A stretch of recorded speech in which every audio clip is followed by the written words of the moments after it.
کہ کیا وہ اپنی اس ٹویٹ پر اس کا موقف کیا ہے، اور فخر زمان جتنا ہم ان سے ملے ہیں بالکل سیدھا سادہ اور بالکل وہ کہتے ہیں نا کسی مکار انداز سے اس میں بالکل نہیں ہے، اور وہ آپ کو پتہ چل جائے گا کہ یار یہ کس حد تک اس بات میں ملوث ہے، اور اگر کہیں وہ ملوث بھی ہے تو کیا اس کا اب رویہ جو ہے اس پر وہ نادم ہے، اگر ہے تو کیا اس کو یہ اس غلطی کی معافی نہیں مل سکتی؟ ملنی چاہیے، بالکل ملنی چاہیے۔ جو معاملات محسن نقوی صاحب اس فخر زمان کے معاملے میں آپ نے جس طرح اقدامات کیے، جس طرح آپ سے شاید اقدامات پاکستان کرکٹ بورڈ کی بیوروکریسی نے کروائے ہیں، ان کو اگر آپ خود جج کر رہے ہیں، دیکھیں اگر اس کی ٹویٹ پر اعتراض تھا پاکستان کرکٹ بورڈ کو، آپ نے اسے ایک شوکاز نوٹس دیا، ٹھیک ہے، پھر آپ نے جب اس پر آپ نے شوکاز نوٹس کے بعد اسے جواب دیا، آپ نے اس پر میکسیمم سزا تھوپ دی، یعنی کہ میکسیمم سزا کہ ٹیم سے تو گیا آپ نے اس کو سینٹرل کانٹریکٹ سے بھی نکال باہر پھینکا، اور اس سینٹرل کانٹریکٹ سے نکال باہر پھینکنے کے بعد جب آپ نے پریس بریفنگ دی تو اس میں آپ نے کہا کہ ایک کمیٹی بنائی گئی ہے جو اس کو سنے گی اور وہ اپنی رائے دے گی، یعنی کہ سزا پہلے دے دی گئی، انکوائری ابھی باقی ہے۔ سو اس معاملے کو خدا را آپ بس اب کلوز کر دیں۔ فخر زمان بہت بڑے بڑے میچز اس نے پاکستان کو سنگل ہینڈڈلی جتوائے ہیں۔ فخر زمان ایک ایسا ٹیلنٹ ہے جو پاکستان کی کرکٹ میں اسپیشلی اوپننگ میں ایک عرصے بعد آیا تھا، مطلب مجھے تو یوں لگتا ہے کہ وہ سعید انور پارٹ 2 ہوگا۔ سو آپ اس کو ایک چھوٹی سی غلطی کے لیے اتنی بڑی سزا نہیں دے سکتے، آپ اس کو اگر معاف کر دیں گے اور اگر آپ ان سے ملاقات کر کے اپنا اس کا موقف بھی سن لیں گے تو کم از کم یہ ضرور ہوگا کہ پاکستان ایک بڑے ٹیلنٹ سے، ایک کرکٹنگ ٹیلنٹ سے جو ہے وہ محروم نہیں ہوگا۔ اگر آپ ایسا کریں گے،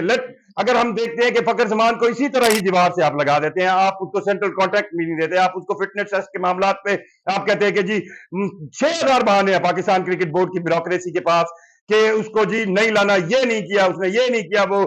کھڑا ہوا تھا تو اس نے اوپر دیکھا تھا، وہ بیٹھا تھا تو اس نے اس کی ہاتھ پہلے زمین پر لگ گیا تھا، کئی چیزیں ہیں جو اعتراض بنا دیں گے۔ تو فخر زمان بیچارے کو تو کرکٹ کھیلنے کے علاوہ کچھ نہیں آتا، پھر کیا ہوگا؟ جو کرکٹنگ ڈرین ہماری پاکستان میں شروع ہوئی ہے، جس طرح دوسرے پلیئر آپ دیکھ سکتے ہیں کہ ہمارے پاس سمیع اسلم، عثمان قادر، یہ سارے ریٹائر ہو رہے ہیں، وہ بھی ریٹائر ہو کے جا کے امریکہ وغیرہ میں جا کے کھیلنا شروع کر دے گا۔ کرکٹ کے علاوہ تو اس کو کچھ نہیں آتا نا، اس کا تو بریڈ اینڈ بٹر کرکٹ ہے۔ اور پاکستان کرکٹ بورڈ کو بھی یہ بات سمجھنی چاہیے، محسن نقوی صاحب آپ کو یہ بات سمجھنی چاہیے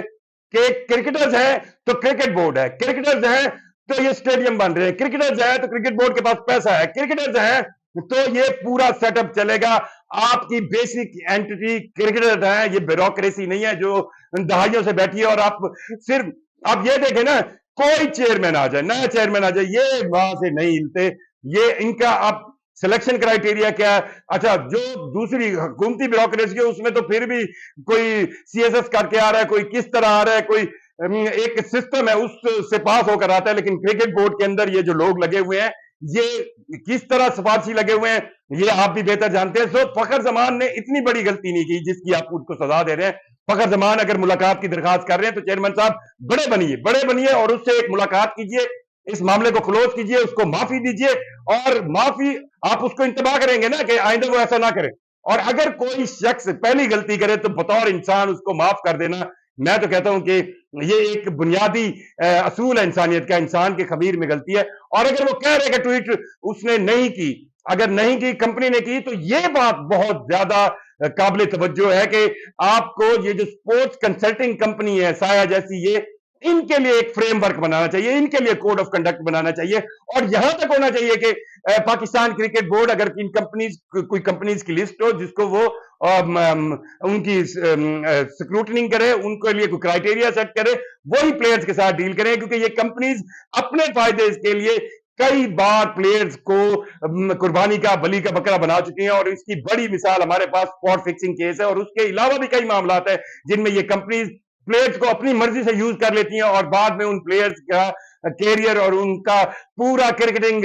جو فیوچر ہوتا ہے وہ داؤ پر لگ جاتا ہے۔ تو فخر زمان اگر ملاقات کی کوشش کر رہے ہیں محسن نقوی صاحب تو ان سے مل لیجئے، ان کی بات سن لیجئے، اور اگر ہو سکے تو ان کی اس غلطی پر اس کو انہیں معاف کر کے اس بڑے کرکٹنگ ٹیلنٹ کو ضائع نہ کیجئے، کیونکہ پاکستانیوں میں فخر زمان بہت پاپولر ہیں، پاکستان کے کرکٹ کو بھی ان کی ضرورت ہے، اور اگر وہ پاکستانی کرکٹ میں ہوں گے تو کئی ایسے میچز ہوں گے جہاں پہ فخر زمان ثابت کریں گے کہ وہ فخر زمان ہے۔